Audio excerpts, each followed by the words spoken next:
I'm here tonight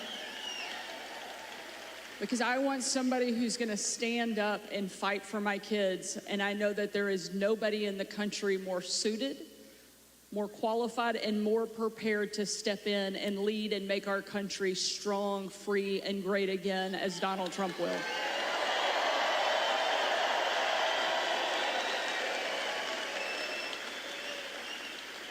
Not only do my kids serve as a permanent reminder of what's important, they also keep me humble. You can walk into a room like this where people cheer when you step onto the stage, and you might think for a second that you're kind of special. Then you go home and your kids remind you very quickly you're actually not that big of a deal. And ours are pretty good at it. My daughter Scarlett, who's 12 a couple years ago, was getting ready for her first ever father-daughter dance. Big deal at our house. Scarlett didn't just want to go to the dance, she wanted a big reveal. She wanted to come down the stairs and her Prince Charming, my husband, to be there and everything to be this magical, special thing. So I'm sitting at the top of the stairs, putting the finishing touches on Scarlett, making sure she's ready for the night of her life. And as I'm talking to her, I'm telling her how proud I am of her, how thankful I am that God chose us to be her parents, how beautiful she is on the inside and out. And as I'm having this moment, I start to get a little bit emotional, teared up. As my eyes fill with tears, my sweet daughter reaches up, pats my shoulder, and says, "It's okay, Mommy. One day you can be pretty too." So my kids keep me humble. Unfortunately, Kamala Harris doesn't have anything keeping her humble. You would think after 4 years of straight failure, she would know a little humility. Unfortunately, she doesn't. You would think after 4 years of wide open borders, skyrocketed inflation, and an embarrassment on the national stage, she would be held accountable for the failures of this administration, but she thinks she can walk away and get out of it. But we're not going to let her.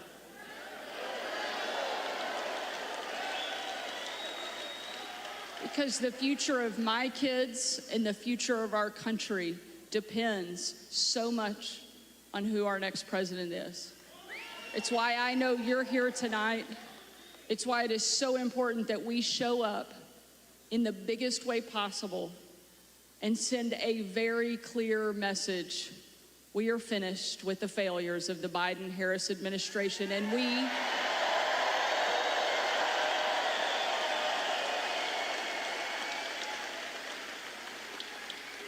we're ready to bring our fighter back. Ladies and gentlemen, please help me welcome the greatest president our country has ever seen, our friend, our fighter, Donald J. Trump.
Thank you very much.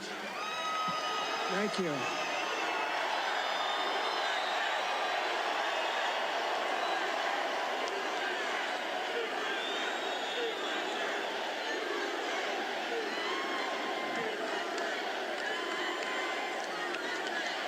Oh, thank you very much. That's a lot of people for a town hall. Nobody's ever seen a town hall like this. You know, a town hall is supposed to have about 300 people. You have about 8,000 people here. And equally as important, you have about 8,000 people that are not here. They're walking away. But I think we have television outside, right? So they're watching from outside. Would anybody like to change places with them? I thought you were going to say that.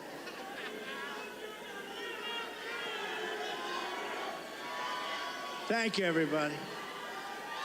Hello, Sarah. Mr. President,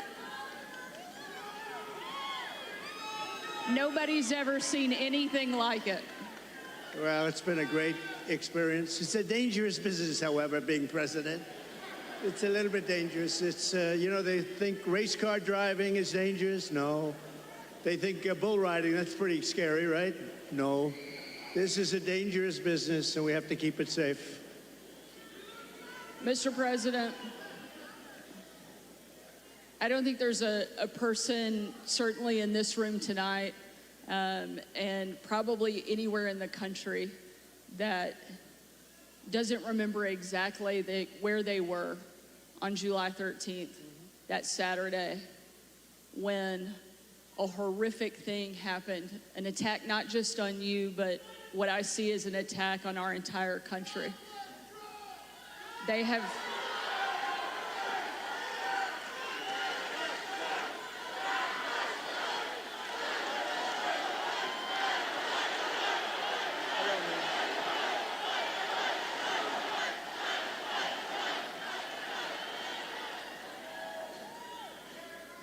I joined with everyone in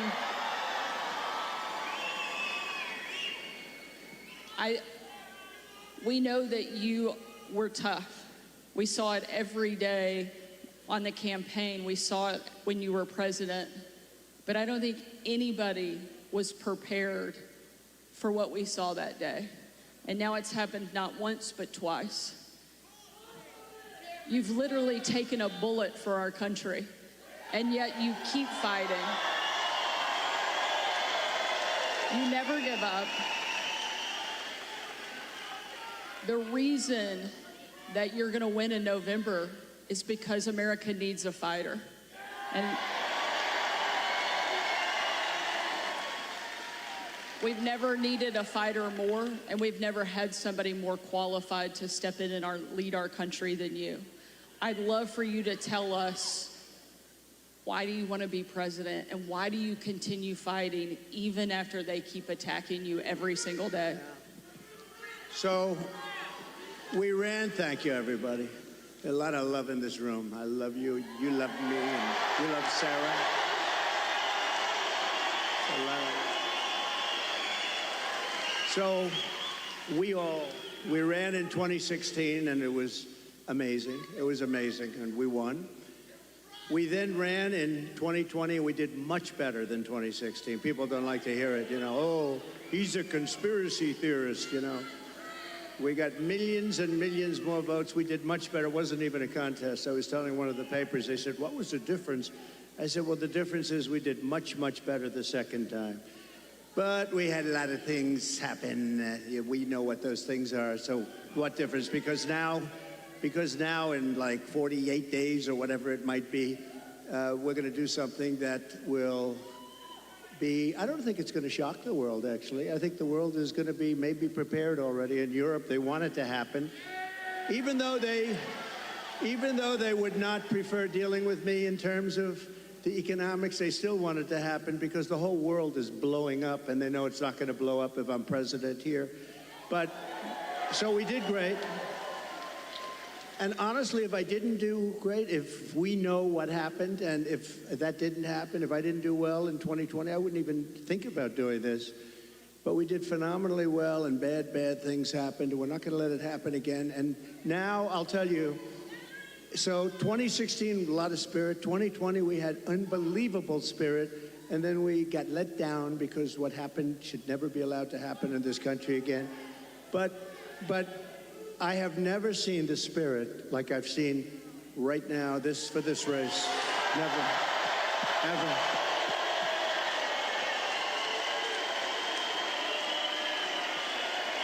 I've never seen anything like it. Never seen anything like it. It blows it away from 2016, from 2020. And basically, it's very simple. You're saying what?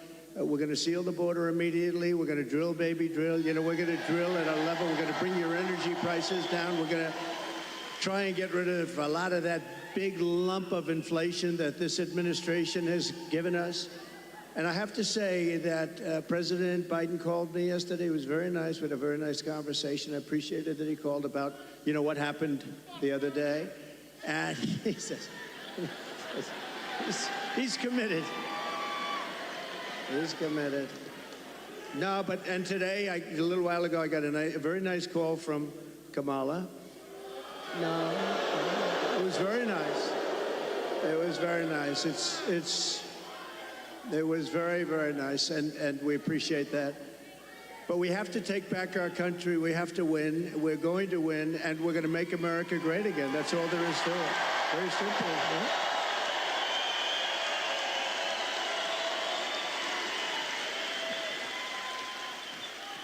I think it's safe to say that this crowd will all be voting for you.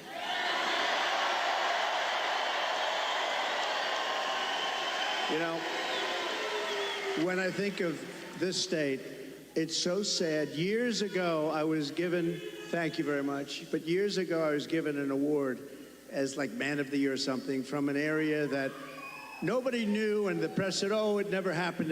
Well, then it did happen. They found out where it was, but it was like 15 years ago. A beautiful area, but nobody remembered it. Nobody remembered it all. All of a sudden, like through a miracle, they found out it did exist, and it was there. And I had the speech, and the speech was, don't let them take your automobile industry away. They're taking your automobile industry away, and I don't know why you're doing it. Now, I wasn't a politician. I was an entrepreneur. I was a real estate developer, doing great, having a lot of fun, doing a much simpler life than this. Who would think that a developer's life is simple, but it's a lot simpler than this. But I said, don't let them do that, because here I am in Michigan, and I was getting an award, and I'm making a speech. I'm saying, what am I going to say? But I just watched Common Sense. I saw them leaving for Mexico, leaving for China. Do you know that right now, and they weren't building them with me, they weren't building anything in Mexico having to do with cars with me, because I said, if you build it, we're going to put a 200%, you're not going to sell one car into this country. But right now, they're building some of the largest auto plants anywhere in the world ever built. I have a friend that does that for a living, very good at it. He's the best, I think. And he's actually a contributor, a supporter, but he builds the plants. And I say, you know, I'd like to go see a plant, a really great auto plant. You know, it's amazing technology, amazing what they do, really incredible, the amount of automobiles they can produce and the size of these things. I'd like to see a real modern plant. And he's the one that does them. And I said, so where would we go? I was hoping he'd say Detroit or someplace up here. But anywhere in this country, I'll take anywhere in this country, right? So will you, my greatest guy right over here. Stand up, will you, please? He's such a great guy. Oh, hi, everybody. We're going to bring him back. We're going to bring him back. We're not just going to keep... You know, you're losing your jobs, the whole thing, but just, so they're building. So I said, where would I go? And let's go take a look at a beauty. He said, well, we'll have to go to Mexico. I said, wait a minute, I'm not interested. No, I want to know here. He said, here we don't build top of the line. We build smaller plants. We build, you know, there's just not that kind of a thing. And I said, isn't it sad? He feels that too. You know, he's a United States guy. But he said, if you want to see the big ones, you're going to have to go to Mexico. They're owned and built by China in Mexico, and there are a number of them going up right now, and they think they're going to make their cars there, and they're going to sell them across our line, and we're going to take them, and we're not going to charge them tax. We're going to charge them, I'm telling you right now, I'm putting a 200% tariff on, which means they're unsellable. Unsellable in the United States. And then you wonder why it gets shot at, right? You know, only consequential presidents get shot at. When I say something like that, you have countries saying, this guy, but what can you do? You have to do what you have to do, right? We have to be brave, otherwise we're not going to have a country left. So what's happening is they're building these massive auto plants, and they think they're going to make tens of thousands of automobiles and sell them in here. No tax, no nothing. It's not going to happen. When you put on tariffs, tariffs are the greatest thing ever invented. You know, I took in $467 billion from China. Nobody else took in anything, and China's economy is not even doing that well. And Biden, you know, they have not been able, and Kamala, they have not been able to take those tariffs off because there's so much money. And frankly, if they did take them off, this country would be flooded with Chinese cars. You don't have the Chinese cars. We put a pretty good tariff on. It was going to be lifted at some point. Then we had COVID. We did a tremendous job in COVID. We gave you a stock market that was higher than just prior to COVID coming in. And we did a great job. We never got credit. We got credit for the best economy maybe ever. We got credit for having defeated ISIS and having rebuilt our military. We shouldn't have given, Sarah, we shouldn't have given $85 billion worth of equipment to the Taliban, to Afghanistan. In I think the most embarrassing moment in the history of our country. That whole thing was the most. When we were leaving with me. I was the one that got it down to the right number. We were going to keep the big air base, which is exactly 1 hour away from where China makes its nuclear weapons. Think of that, 1 hour away. And we gave it up. We just gave it up. One of the biggest, one of the most, we spent billions and billions of dollars many years ago. The runways can hold more weight than any runway ever built. Think of that. They're, I think, 19,000 feet long, which is, you know, 3 times what a normal runway would be. It's called Bagram. And we were going to keep that because of China, not because of Afghanistan, 1 hour away from where they make their nuclear weapons. So that was a good one. We left, and the way we got out was so embarrassing. And because of that, first of all, 13 dead soldiers. I've gotten to know their families. They're incredible families, but they'll never be the same. Many badly injured, you know. Sarah, nobody ever talks about the soldiers that are badly injured. They talk about 13 dead, and we always have to say that, number one, and great families. But nobody ever mentions the fact that some of the soldiers were hurt so badly, the arms, the legs, the face, like obliteration. We left American citizens behind, and they're not too happy, I can imagine. But if they're living. And we also gave them $85 billion worth of the best military equipment, all beautiful, brand new, between the goggles and the planes and the armor-plated cars.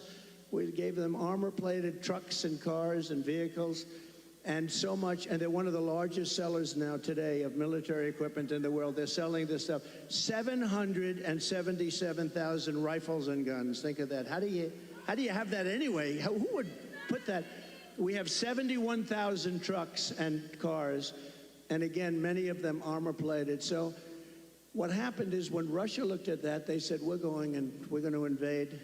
We're going to go into Ukraine. If that didn't happen, I don't think, and I guarantee you, if the election were a straight election, we won that election, we should have won that election, everybody knew we won the election,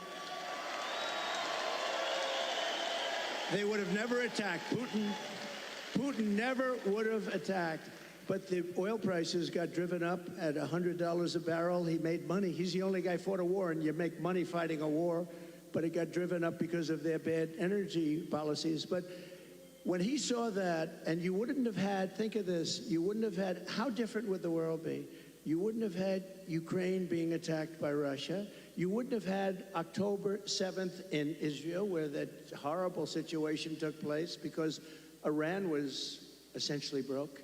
They had very little money, and we would have made a great deal with them. All we want is we don't want them to have a nuclear weapon. Very simple. That's all we want. We don't want you to have a nuclear weapon. We would have made a good deal with Iran. They would have been happy. And I think they're going to end up being very unhappy, but it's very dangerous. They're very close to a nuclear weapon. And the other thing, you wouldn't have had inflation. You wouldn't have had inflation because inflation was driven up by their bad energy policy. And you remember your gasoline started going up to $5 and $6 a gallon. And then what happened is they said, oh, we're going to get killed. We have an election. We're going to get killed. And they went back to my policy. So they went back to the same. What they don't, and they say, we produce the same amount as Trump. Well, they went right back to my policy, or you would have been buying, you would have had $25 a gallon gasoline. So they went back. What they don't say is, though, I would have been producing 4 times as much. And I took us from third into first place by a lot. But we have more liquid gold under our feet than any other country in the world, including Saudi Arabia, including Russia. And we would have been so dominant in energy. We would have, you know, we didn't need any energy from anybody. We didn't have to protect any other countries in order to get their oil, which we've done for many years in the Middle East. We were energy independent. Sounds so beautiful to say it. We're energy independent. We were soon going to be energy dominant, and we would have been now having so much money coming out of the energy. We just have the best. We have Bagram in Alaska. They say it might be as big, might be bigger than all of Saudi Arabia. I got it approved. Ronald Reagan couldn't do it. Nobody could do it. I got it done. In their first week, they terminated it. Check that one out. Bagram. Check that one out. Think about this. Between Bagram, you go to Anwar, you take a look at the kind of things that we've given up.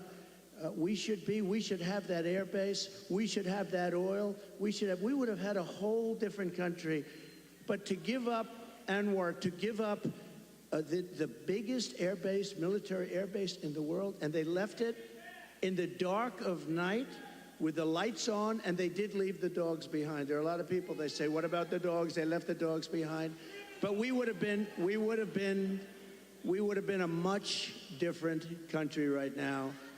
But we're going to get it back, and I promise you we're going to get it back with guys like this and people like that. And Sarah, just one thing, because this is the world's longest answer to an otherwise simple question, but the difference is I give an answer that's productive as opposed to an answer that is not very productive, right? Like in the debate. But just to end this, we are going to, for Michigan, because we want to be a little bit Michigan-centric. You used to be the capital of the world in cars. Today, you're an afterthought in cars. And I don't know the head of your union. I've never met the gentleman, Sean. I've never met him. But what he's done to your union and what he's done by agreeing to allow this country to say we're going all electric, which at some point they're going to end up taking back that mandate because that mandate is insane. They want to go all electric basically by 2030. And for him, think of this, for him to do that, just real fast, you're right now at 25% of where you used to be and heading south because the electric cars are all going to be made in China and Mexico, but they're all going to be made basically in China. We are going to bring so many auto plants into our country. You're going to be as big or bigger than you were 50 years ago because they won't be able, if they're not willing to build a plant, we don't want their product. And that's enough. That's all I wanted.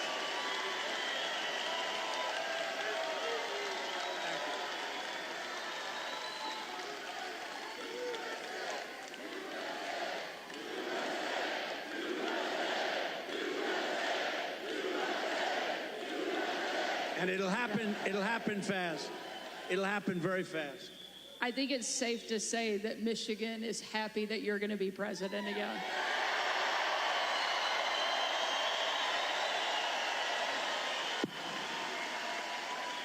And Mr. President, we don't mind that you give long answers because you actually have something to say, because you actually got something done when you were president. You know, it's a very interesting, because she said, I don't think I've ever said this before. So we do these rallies, they're massive rallies. Everybody stays till the end, by the way. You know, when she said that, well, your rallies, people leave. Honestly, nobody does. And if I saw them leaving, I'd say, and ladies and gentlemen, make America great again, and I'd get the hell out, okay? Because I don't want people leaving. But I do have to say, so I give these long, sometimes very complex sentences and paragraphs, but they all come together. I do it a lot. I do it with Raising Cane, that story. I do it with the story on the catapults on the aircraft carriers. I do it with a lot of different stories.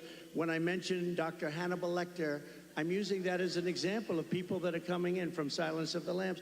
I use it. They say, it's terrible. So they say, so I'll give this long, complex area.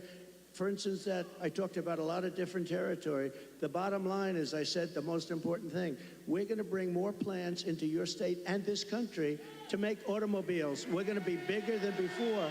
But the fake news, there's a lot of them back there. You know, for a town hall, there's a lot of people. But the fake news likes to say, oh, he was rambling. No, that's not rambling. That's genius when you can connect the dots. You gotta. Now, Sarah, if you couldn't connect the dots, you got a problem. But every dot was connected, and many stories were told in that little paragraph. But there is something, but they say that. The other thing I say is this. We had 107,000 people show up in New Jersey. We had 68,000 people show up in Alabama. We had 79 or 81,000 in South Carolina. And they'd never said, I'm a great speaker. And I said, am I a great speaker? They say, oh, no, he rambles. What the hell are all you people showing up for if I ramble? You don't want to show up for a rambler. So anyway, thank you very much. Mr. President, no one has done more to fight for the American worker than you, to bring back jobs and manufacturing to this country. Tonight, there's obviously a lot of people that really care about the auto industry here. And tonight we have a question from one of the auto workers, Isaiah, here in the audience that would like to ask a question. Good. Sure. Where's Isaiah?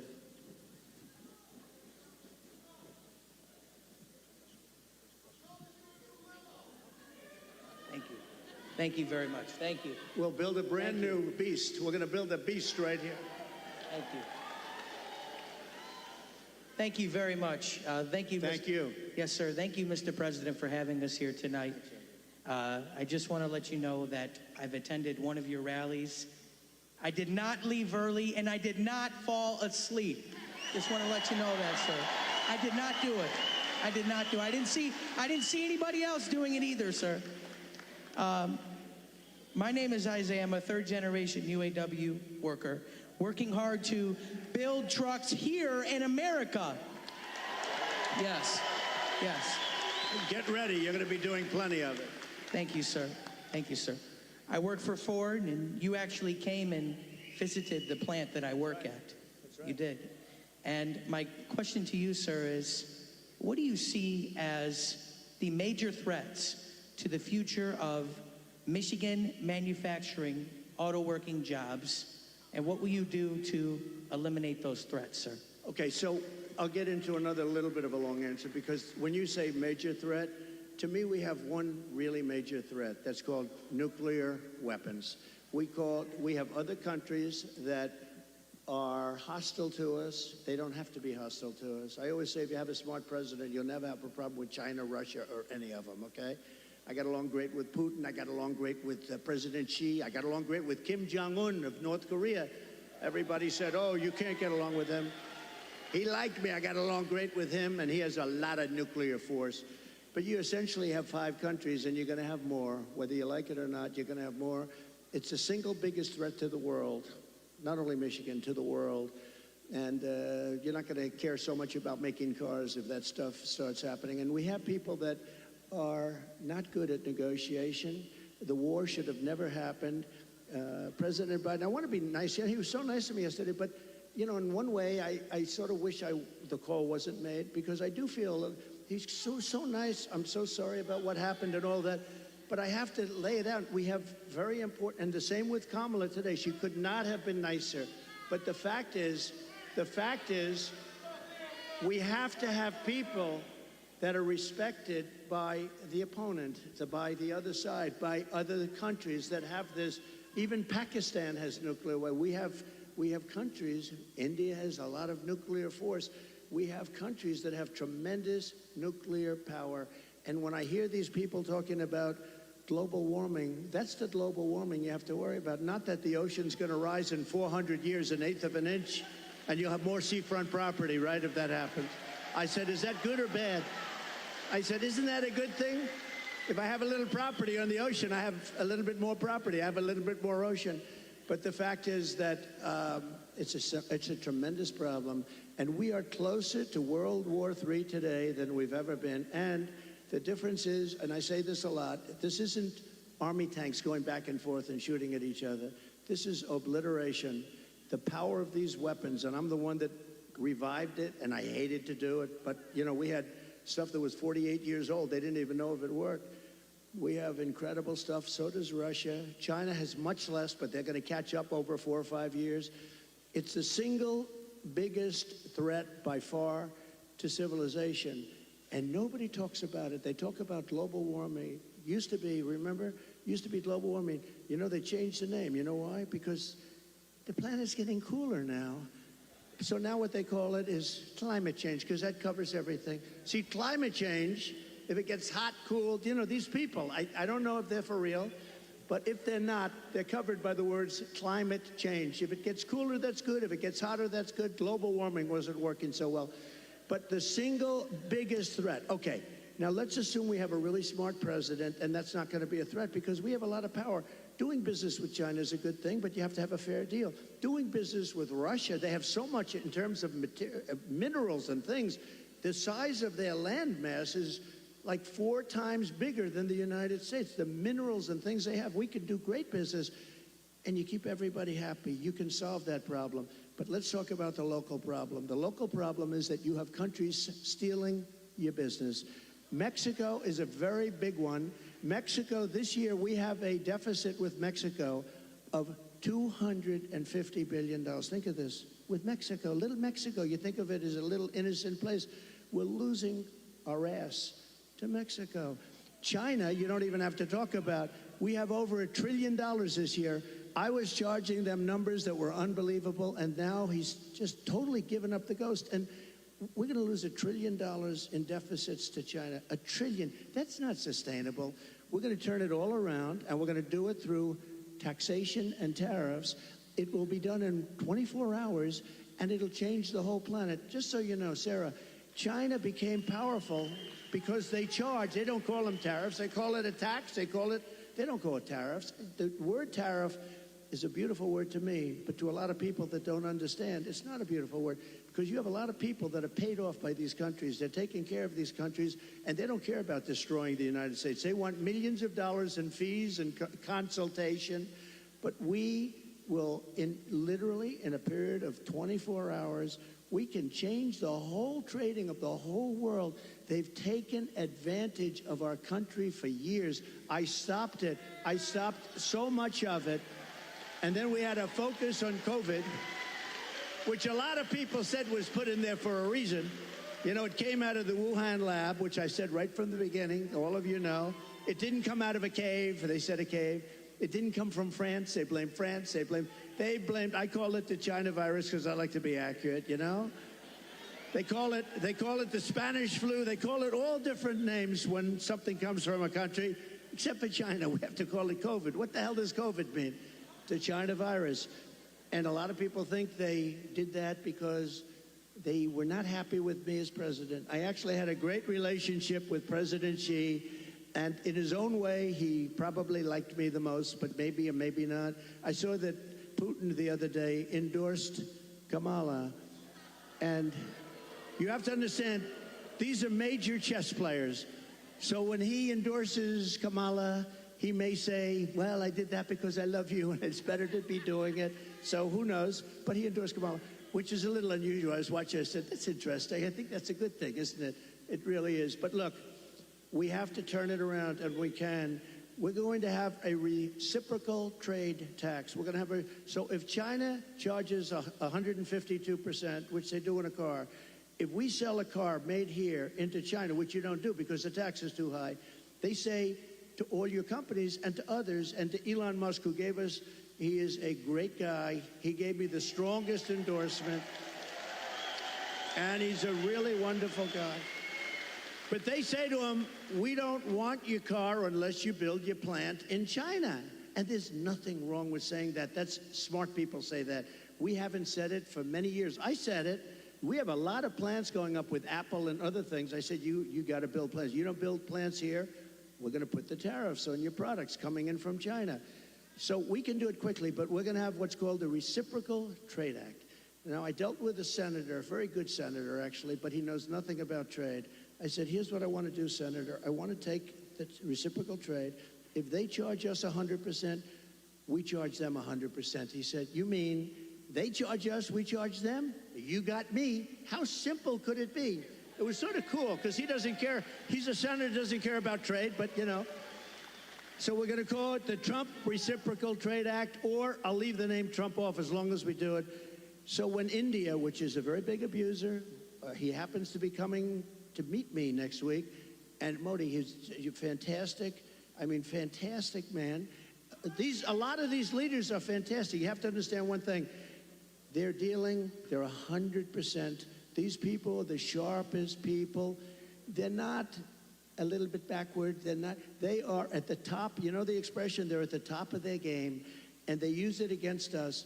But India is very tough. Brazil is very tough. There are certain countries, I can tell you every one. I can give you from top to bottom. China's the toughest of all, but we were taking care of China with the tariffs. So we're going to do a reciprocal trade. If anybody charges us 10 cents, if they charge us $2, if they charge us 100%, 250, we charge them the same thing. And you know what's going to happen? Everything's going to disappear, and we're going to end up having free trade again. And if it doesn't disappear, we're going to take in a lot of money. Okay? But you know, the biggest beneficiary, I believe, is going to be your state. And I won't say that to other states, I promise. About your state, you are going to have plants built at a level that you haven't seen in 50 years. Okay? Great question. Thank you. Thank you. Mr. President, one of the other things I think that you did that helped protect the American worker as much as anything else, and also make our country and our communities safer, was you actually did something about the border.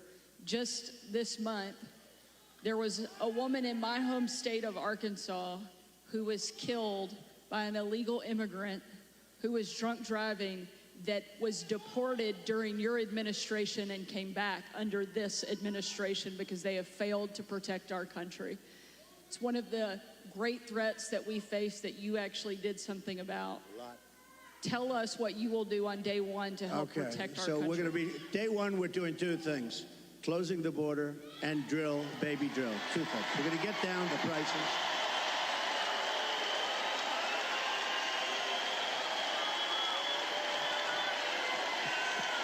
Thank you.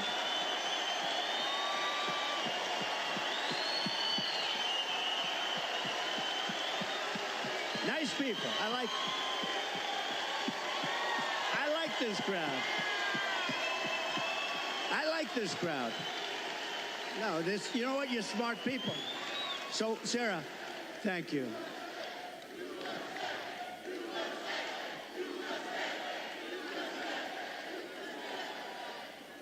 So,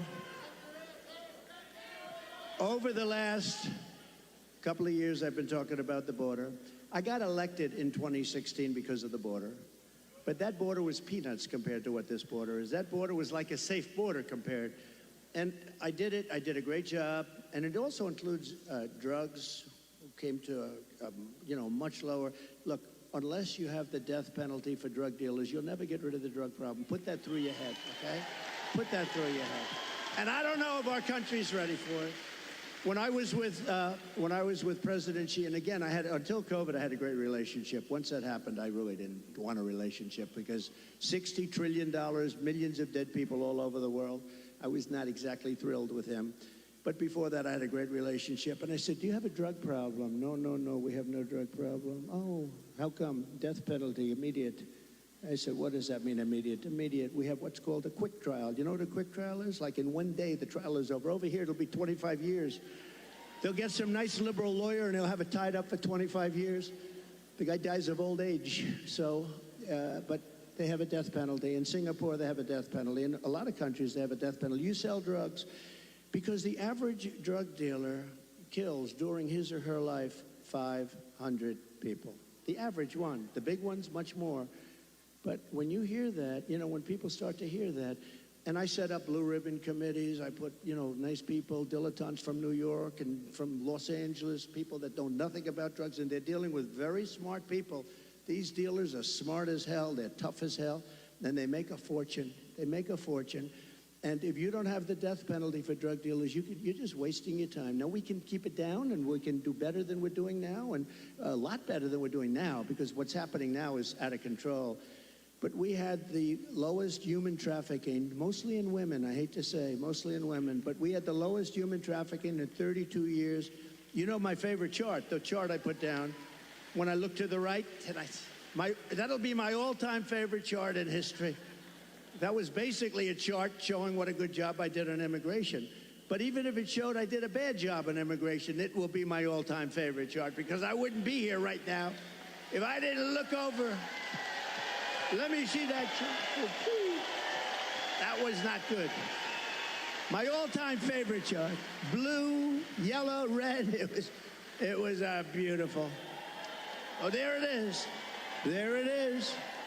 There, that was good. These guys are very good back. I didn't expect. That's a good. You know, the interesting thing, it's always on my left. It's at rallies. It's always on my list. I only do it about 15, maybe 20% of the time, so I don't do it much. And it's always at the end of a speech. But it's always here. For some reason, they dropped it here. It was at the beginning of the speech, the very beginning couple of sentences. And I turned like a deer bolting, I guess, right? They say good hunters say this. Every once in a while, a deer will bolt prior to the shot. And I don't know, I guess mine was a form of, but I turned around to look at it. It was right here, behind me, actually. And my head was at a perfect angle. It got me. But if you got to be hit, that's the best place. Although it's blood. The doctor, I said, how come so much blood? He said, the ear bleeds more than anything. I said, I'll take it. I'll take it. But it was an amazing thing. And I have to say, because I have to, while we're on the subject, because people do like to talk about it. A few days ago, we had an incident. I have to say, Secret Service did a hell of a job. They really did. They caught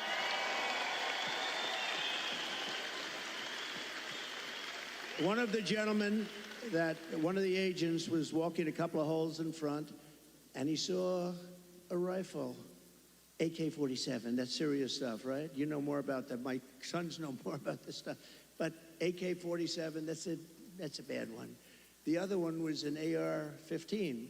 This was an AK-47. And he saw the barrel of the gun coming out from a bush. Can you believe it? This guy was all set. He was all set to do his number. And there was no talk. He didn't say, hello, what are you doing here, please? And he ends up getting shot himself. He took his gun, started shooting him. And this guy ran. No, great job. I don't know if where is he? Not here, right? These guys do a great job. Now, they do need more people, and they've been complaining about that for a long time, but he did a great job. But you want to know another sort of a miracle? So the guy is now running for his life, and he's got a car a block away or whatever. And a woman, this is a woman, not a man, a woman, see? Women are smarter than men. I hate to say. How does that sound? Our great First Lady is very happy now. Let me just tell you, think of this. Who would do this? I actually asked, I was with the sheriff this morning, I was with a couple of people from Secret Service, who would do this? So you now have a man running, not with a gun, he dropped the gun, we found the gun, but he was gone. And a woman driving in a car saw a man on the street, pretty busy street, running, and she followed him. And he got into the car, and she stopped because she thought he was trouble. He looked different. He like trouble. She followed him, it wasn't very far, and parked the car behind his car and started taking pictures of his license plate. Now think of it. And Sarah, think of it. No, seriously, who would do that? it's The women. not from good or bad, not from, strength or heroism. No, just you see somebody running. I see people running all the time, and you don't. She saw something in this guy that was bad. She may have heard maybe gunshots because there were four gunshots. Actually, the shots, he never got off a shot. The shots were from Secret Service. But think of it, who would do this?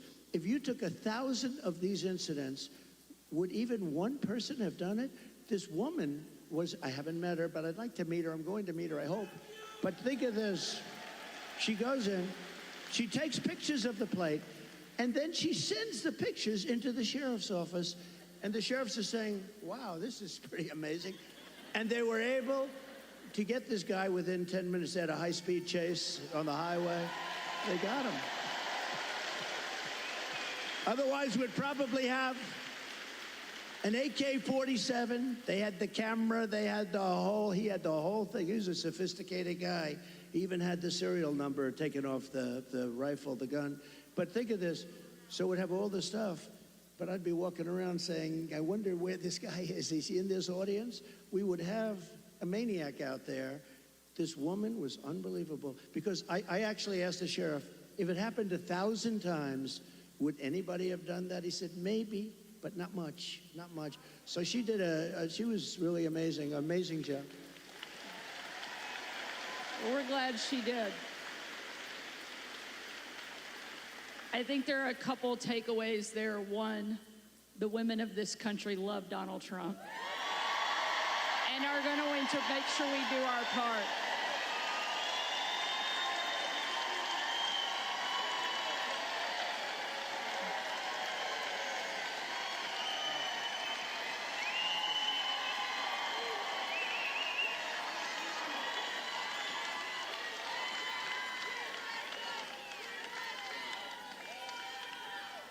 And I think one of the other things that we all know in this room certainly is that God is not finished with you, and he has big plans.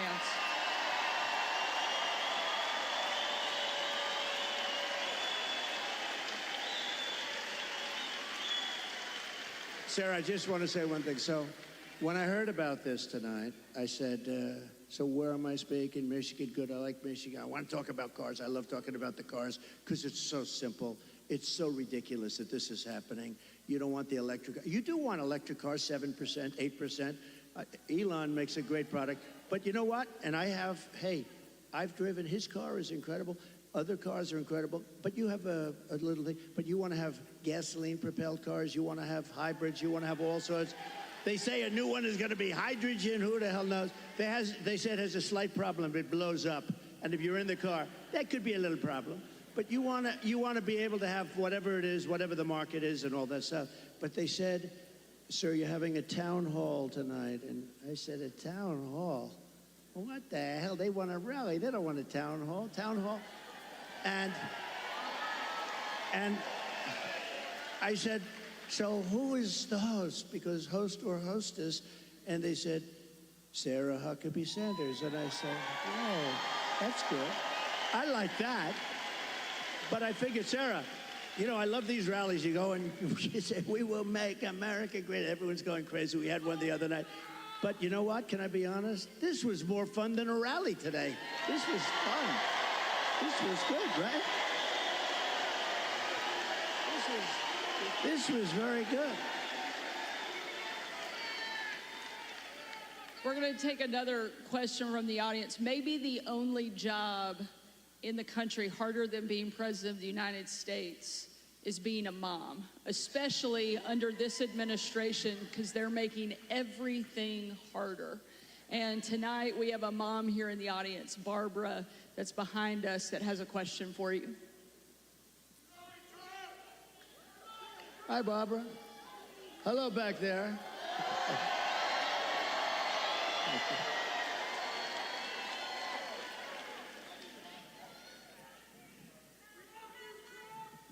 Good evening. Good evening, President Trump. Thank you for taking our question. Thank you. My name is Barbara. I'm a mom of 3, a grandmother of 7, and 3 great-grands, a registered nurse, retired nurse. So I know the cost that goes into raising children and running a household. Yeah. People just can't survive now. How are you going to bring down the cost of food and groceries? Good. Very good. Thank you. So we have to start always with energy. Always. I don't want to be boring about it, but there's no bigger subject. It covers everything. If you make donuts, if you make cars, whatever you make, energy is a big deal, and we're going to get that. It's my ambition to get your energy bill within 12 months down 50%. If I can do that, we've done a hell of a job. 5-0, not 15, 50. Interest rates are going to follow, and actually they're going to follow for another reason. The economy is now not good, and interest rates, you'll see they'll do the rate cut and all the political stuff tomorrow, I think. And, you know, will he do a half a point? Will he do a quarter of a point? But the reason is because the economy is not good. Otherwise, you wouldn't be able to do it. But we're going to get interest rates down, and we got to work with our farmers. Our farmers are being decimated right now. They're being absolutely decimated. And, you know, one of the reasons is we allow a lot of farm product into our country, and we're going to have to be a little bit like other countries. We're not going to allow so much we're going to let our farmers go to work. And I don't know if you remember, I love the farmers because, you know, I had many meetings as president. I had this gorgeous room with this beautiful table that seats about 35 people. And I was with the farmers. Usually everybody wants something. They all want subsidy. But I was with the farmers, and I think you might have been there actually, Sarah. I said, look, fellas, we're going to get you such a beautiful subsidy, meaning I'm going to do things. And one of the people raises and, sir, honestly, we don't want a subsidy. This is the first time this ever happened to me. Everyone wants, they want money, they want to build windmills. We want money with these windmills. Anyway, but you know what? It was amazing. He said, almost tears in his eyes, they were getting decimated. We don't want a subsidy. We just want to play, you know, a fair, level playing field. And I said, nobody's ever said that. And I have many industries and many groups of people from different things. You know, they do all different things.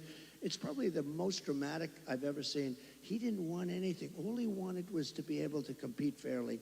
And the problem we have is other countries, they treat us very badly in that way also. They really are. And, you know, sometimes the worst countries are our so-called allies. I say so-called because in many ways they're not allies at all. They take advantage of us. They really take advantage. But we're going to do with the farmers. We're going to do what we have to do with the farmers. We're going to put our farmers. And do you remember the expression? When I was negotiating with China, China said, well, we're not going to deal with this because they never had anybody negotiate. They did whatever they want. They just took us like, you know, for a bunch of suckers. But I told the farmers it's going to be very good negotiators. You're going to suffer for 6 months, and then they're going to fold. And that's exactly what happened. They folded, and they agreed to buy $50 billion. You know, you might have heard the story. I said, how much? I went to the Secretary of Agriculture. How much did they buy? He said 15. I thought he said 50. So when they're ready to make a deal at 15 billion, I said, no, I want 50. That's what they've been buying. He said, no, it's 15. I said, you said 50. And he said, no, we said 15. I said, that's okay. Ask for 50 anyway. And we got it.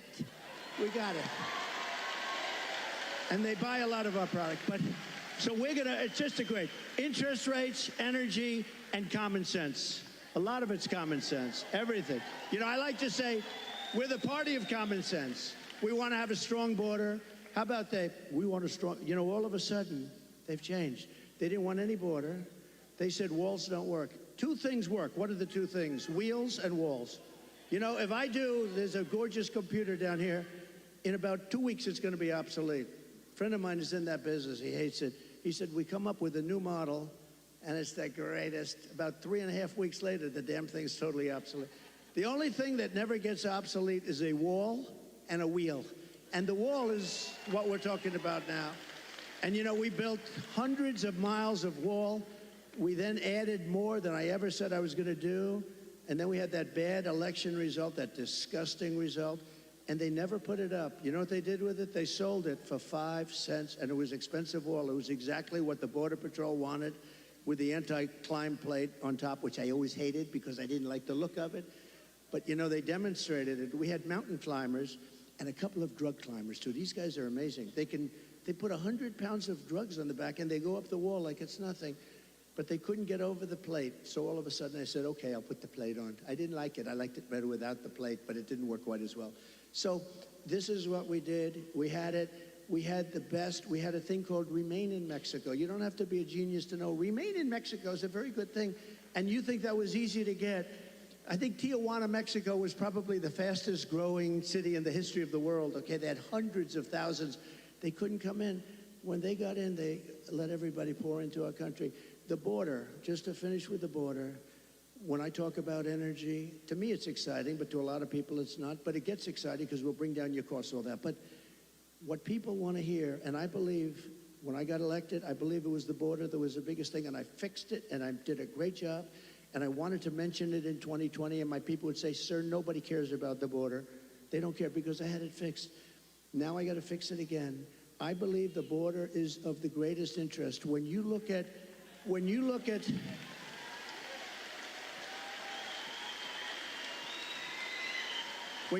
what's happening in Aurora, okay? Take a look at Aurora.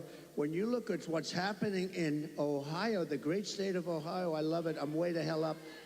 I wish I was up 18 points in your state, but we are up. We are up. I think when people hear what I have to say, I don't know how you can possibly lose it. I'll tell you this, and I'll say this for Michigan. If I don't win, you will have no auto industry within 2 to 3 years. It'll all be gone. And I know you got a little bit of an increase. It doesn't mean that's the small stuff because it's just a temporary thing. Because you will not have any manufacturing plants. China's going to take over all of your business because of the electric car and because they have the material we don't. What we have is a thing called gasoline. We have gasoline. We have so much gasoline we don't know what to do. They don't have gasoline. So why are we making a product that they dominate? They're going to dominate. You will not have a car industry left, not even a little bit of a car industry. And you're going to have electric cars, but you're going to have 7%, you're going to have 9%, whatever it may be. And maybe someday the technology becomes so good that you can do more. I mean, it's fine. But right now, the battery technology isn't there for long term. I always say, I love the electric car, but they don't go far enough. And they don't do well. In Iowa, it was 20 degrees below zero when we had our great success in Iowa. We had and there were cars all over the place. I said, what's wrong with those cars? They don't work well in cold. And they don't work very well in heat. But Elon's going to figure it out because he's great. He gave me the greatest endorsement. He figures everything out. And right now he's got other things to think. He's got to get a rocket up to get those 2 people out of there. I said, Elon, let's get going. No, they're relying on Elon to get the 2 people. Who would like to be up there right now saying we're coming back home maybe in February? So that was not so good. But Elon will solve the problem. He's great guy. And he loves this state, and he loves everything you're doing here. And he's done a fantastic job. He really has. And if he didn't endorse me, I would not be saying that, okay? I wouldn't be saying that. Thank you. We've got time, I think, for just one more question. When you were president, you built one of the strongest economies our country's ever seen. One of the ways you did that was by passing the largest tax cut in American history. We have a question from Willie who wants to ask you something about taxes and what you're going to do. Good evening, Hi, Willie. future President Trump.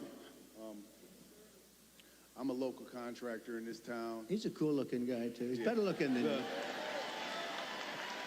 I'm a local contractor in this town, and I live here my whole life. And I'm going to tell you, I'm kind of concerned about Crucial Kamala's tax increase. Can you outline for the people what you plan on doing about taxes? Great. It's a great question. Look, she's going to double up your taxes. She wants to terminate the Trump tax cut. Just that is going to lift up your taxes by 44%. Just that one move. And remember, I have it so that, like, if you're a farmer or a small businessman, you have no inheritance tax. They're going to give that up. They're going to give everything. A lot of people don't realize. A lot of people didn't talk about it, but if you have a small business, if you have a farm someplace, a lot of farmers, they have beautiful land, but they don't have the cash, and they leave it to their children, and they're so proud of their children, and the children end up going bankrupt because they have to borrow money to pay off the estate tax. There is no estate tax, and that's something that nobody even talks about, but that's helped. That's saved a lot of families from having to sell their farm or losing their farm. But she's got one thing that's incredible, an unrealized capital gain tax. That will drive every business out of the United States. So what that is I don't know how they can possibly administer. The only ones that are going to make money are appraisers and accountants. So they're taking a business, might have not a lot of money, but it might have great land, and they're valuing it, and what was it this year compared to next year? You got to put down a value, and then you got to go out and you have to pay tax, even though you haven't sold anything. It's the craziest thing I've ever heard, and I don't know how any rich person or any person that's in business can even think of supporting her. It's the craziest thing I've ever heard. So, and they're going to raise the capital gains tax, Willie, a lot. Now, as far as regular, people are going to have to pay a lot more tax. Your taxes, she said, 70 to 80%. Some people will pay 70, 80%. You have to understand, a lot of these people are international business people. A lot of these companies are international. They don't care if they're here or someplace else. They go for the best deal. They go for their shareholders. If they raise the taxes like that, they go to other countries. You know who got a lot of our companies? Is Ireland. Years ago, they took our pharmaceutical industry because they gave them a better deal. They will leave our country. They will leave all those jobs that we created. And I want people to pay fair taxes and all of that. But she's going to be raising your taxes to 50, 60, 70%. And it's not sustainable. And even for the companies, if they have to pay too much, they're going to leave the country and you're not going to have any jobs. So we have to be very, very careful about it. We have to be very, very careful. And I have to tell you that this has really been an honor. This will be the most fun of any state because we're going to bring back an industry that you can do it. You know, we're going to bring back an industry. And mark my words, if for some reason some tragedy happens, because it would be a tragedy beyond the auto business for the whole country, I really believe that. If a tragedy happens and we don't win, there will be 0 car jobs, manufacturing jobs. It will all be out of here. And that includes South Carolina. That includes other places that are competitors of yours. You won't be making cars here anymore. You won't be making anything in our country anymore. We're going to bring it all back. But the one, and I say this, and I said it to another state the other night, and I said, this is not a good thing to say to another state, but I said, Michigan's going to be the most fun because you're so set up for greatness. All you need is somebody smart at the top to say, you can't flood our market with cars. You just can't do it. And if I say you have to pay 100%, you know China pays a big, but I didn't do the big number yet. But if I say you have to pay 100 or 200%, it doesn't matter because I'm going to say, second sense, I hope you don't mind this. However, if you build your plant in Detroit, or if you build it in Michigan, or if you build it anywhere in the United States for that matter, it seems to be the right location, but we're going to have more fun. So I'm telling them about Michigan, and I'm saying, you know, the story's getting a little bit long because I'm talking about Michigan. I happen to be in another state, but everybody loved it because they know you. You're recognized for this. We're going to get, now, they go from paying 100% tariff to paying nothing. All they have to do is build their factory and spend their hundreds of millions of dollars in your state. This will be like taking candy from a baby. It'll happen first, and you get the credit. I'm going to give you the credit.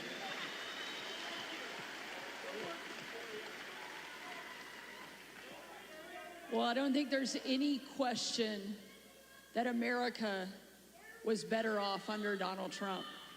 And we know that it's going to be even better the second time around.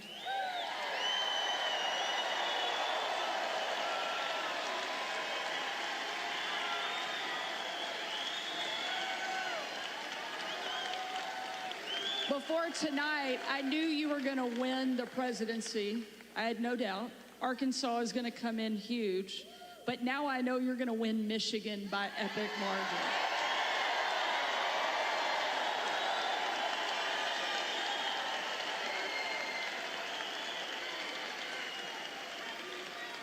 Ladies and gentlemen, we need you to show up. We need you to vote because the future of my kids, your kids, our grandkids depends on whether or not Donald Trump goes back into the White House, and I know you're not going to let us down.